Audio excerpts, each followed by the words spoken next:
Assalamualaikum warahmatullahi wabarakatuh. Nama saya Zetni Amik Elmina dengan NIM 21030360044, kelas MPI 1A, mata kuliah Moderasi Beragama, dosen pengampu Dr. Andes Danusiri MAG. Moderasi beragama dalam keragaman Indonesia. Multikultural keragaman bangsa Indonesia. Indonesia dengan keanekaragaman budaya, agama, suku, bahasa yang dimilikinya menunjukkan sebagai salah satu bangsa yang memiliki masyarakat multikultural. Keanekaragaman menjadi rahmat tersendiri jika dikelola dengan baik, menjadi keunikan dan kekuatan. Namun, pluralitas demikian dapat menjadi tantangan jika disikapi dengan bijak dan arif, dapat menjadi ancaman, perpecahan dan perseteruan yang dapat mengoyak keamanan sosial. Fakta dan data keragaman agama-agama di Indonesia menunjukkan bahwa keragaman agama ini merupakan mozaik yang memperkaya khasanah kehidupan keagamaan di Indonesia. Namun, di sisi lain, keragaman agama juga mengandung potensi ancaman bagi persatuan negara Republik Indonesia. Disinilah diperlukan keterlibatan seluruh warga masyarakat dalam mewujudkan kedamaian. Multikulturalisme secara kebahasaan dapat dipahami dengan paham banyak kebudayaan. Kebudayaan dalam pengertian sebagai ideologi dan sekaligus sebagai alat menuju derajat kemanusiaan tertinggi. Maka, untuk itu penting melihat kebudayaan secara fungsional dan secara operasional dalam peranata-peranata sosial. Moderasi dalam keragaman Indonesia. Kata moderat dalam bahasa Arab dikenal dengan al-wasatiyah, sebagaimana terekam dari Quran Surat Al-Baqarah ayat 143. Kata al-wasat bermakna terbaik dan paling sempurna. Dalam hadis juga disebutkan bahwa sebaik-baik persoalan adalah yang berada di tengah-tengah. Dalam melihat dan menyelesaikan satu persoalan, Islam moderat mencoba melakukan pendekatan kompromi dan berada di tengah-tengah. Dalam menyikapi sebuah perbedaan, baik perbedaan agama ataupun madhab, Islam moderat mengedepankan sikap toleransi, saling menghargai dan tetap meyakini kebenaran keyakinan masing-masing agama dan madhab, sehingga semua dapat menerima keputusan dengan kepala dingin tanpa harus terlibat dalam aksi yang anarkis. Dalam konteks beragama, memahami teks agama saat ini terjadi kecenderungan terpolarisasinya pemeluk agama dalam dua kutub ekstrim. Satu kutub terlalu mendewakan tanpa teks menghiraukan sama sekali kemampuan akal atau nalar. Kutub ekstrim yang lain sebaliknya, yang sering disebut dengan kelompok liberal, terlalu mendewakan akal pikiran sehingga mengabaikan teks itu sendiri.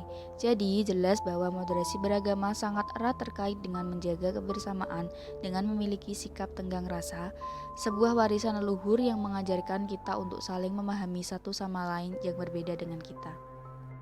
Agama menjadi pedoman hidup dan solusi jalan tengah yang adil dalam menghadapi masalah hidup dan kemasyarakatan. Agama menjadi cara pandang dan pedoman yang seimbang antara urusan dunia dan akhirat, akal dan hati, rasio dan norma, idealisme dan fakta, individu dan masyarakat. Hal sesuai dengan tujuan agama diturunkan ke dunia ini, agar menjadi tuntunan hidup. Agama diturunkan ke bumi untuk menjawab berbagai persoalan di dunia, baik dalam skala mikro maupun makro, keluarga maupun negara. Sikap moderat ditumbuh kembangkan di masyarakat. Setidaknya perlu menggunakan pendekatan agama dan pendekatan multikultural. Pendekatan agama didahulukan karena keyakinan agama sangat dominan dalam kehidupan seseorang. Sikap moderat dalam beragama berasal dari konsep tawasud, karena dalam segala aspek ajaran Islam itu berkarakter moderat. Kita dianjurkan untuk tidak berlebih-lebihan dalam beragama atau bersikap ekstrim. Allah memerintahkan bersikap tawazun seimbang dalam Quran Surat Ar-Rahman. Namun yang perlu untuk dihindarkan oleh setiap pemeluk agama adalah sikap yang terlalu berlebihan dalam beragama. Peran penyuluh agama. Penyuluh agama merupakan salah satu jabatan fungsional di Kementerian Agama Republik Indonesia. Penyuluh agama adalah ujung tombak pemerintah dalam menyampaikan pesan-pesan agama maupun pesan-pesan program pemerintah.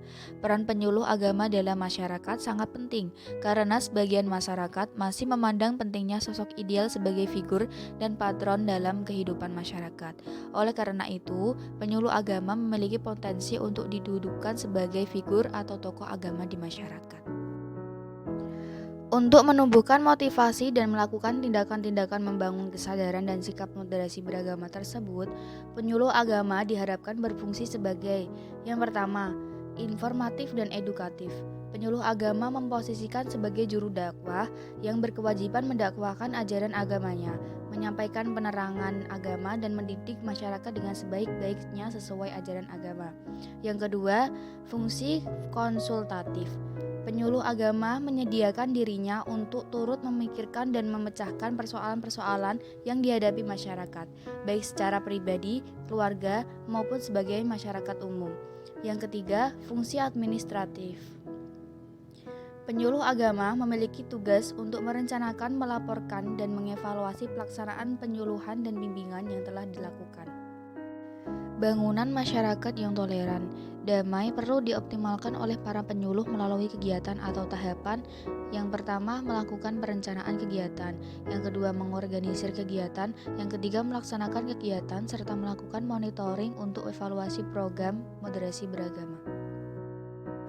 Moderasi beragama di Indonesia. Bangsa Indonesia sudah terkenal dengan keragaman budaya dan dengan sifat kemajemukannya. Kemajemukan bangsa Indonesia tampak dari keragaman budaya, agama, ras, bahasa, suku, tradisi, dan sebagainya, sehingga berpredikat sebagai bangsa yang multikultural. Masyarakat multikultural terdiri dari masyarakat negara, bangsa, daerah, atau lokasi geografis seperti kota atau kampung yang memiliki kebudayaan yang berbeda-beda.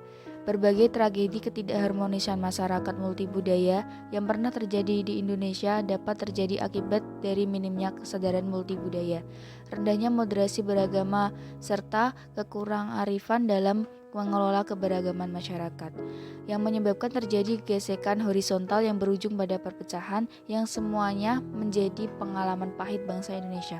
Dengan pendekatan ini, moderasi beragama yang ramah, toleran, terbuka, fleksibel dapat menjadi jawaban terhadap kekhawatiran konflik yang marak terjadi di tengah masyarakat multikultural. Moderasi beragama tidak berarti bahwa mencampur adukan keberagaman dan menghilangkan jati diri masing-masing. Sikap moderasi tidak menistakan kebenaran. Kita tetap memiliki sikap yang jelas dalam satu persoalan, tentang kebenaran, tentang hukum suatu masalah.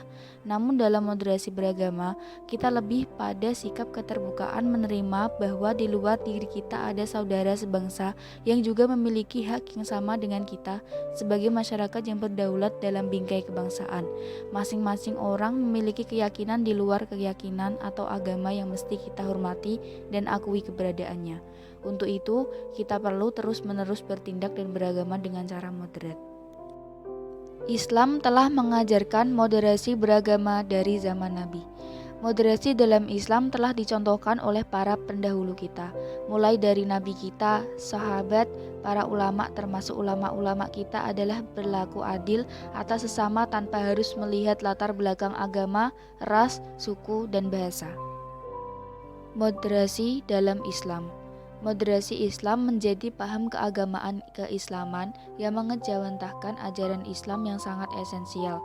Ajaran yang tidak hanya mementingkan hubungan baik kepada Allah, tetapi juga yang tak kalah penting adalah hubungan baik kepada seluruh manusia, bukan hanya pada saudara seiman, tapi juga kepada saudara yang berbeda agama. Moderasi ini mengedepankan sikap keterbukaan terhadap perbedaan yang ada, yang diyakini sebagai sunatullah dan rahmat bagi manusia. Selain itu, moderasi Islam tercerminkan dalam sikap yang tidak mudah untuk menyalahkan, apalagi sampai pada mengkafirkan terhadap orang atau kelompok yang berbeda pandangan. Moderasi Islam lebih mengedepankan persaudaraan yang berlandaskan pada asas kemanusiaan, bukan hanya pada asas keimanan atau kebangsaan. Inti dari moderasi beragama di Indonesia. Dalam kehidupan multikultural, diperlukan pemahaman dan kesadaran multibudaya yang menghargai perbedaan, kemajemukan dan sekaligus kemauan berinteraksi dengan siapapun secara adil. Menghadapi keragaman, maka diperlukan sikap moderasi. Bentuk moderasi ini biasanya berbeda antara satu tempat dengan tempat lainnya. Sikap moderasi berupa pengakuan atas keberadaan pihak lain, pemilik sikap toleran,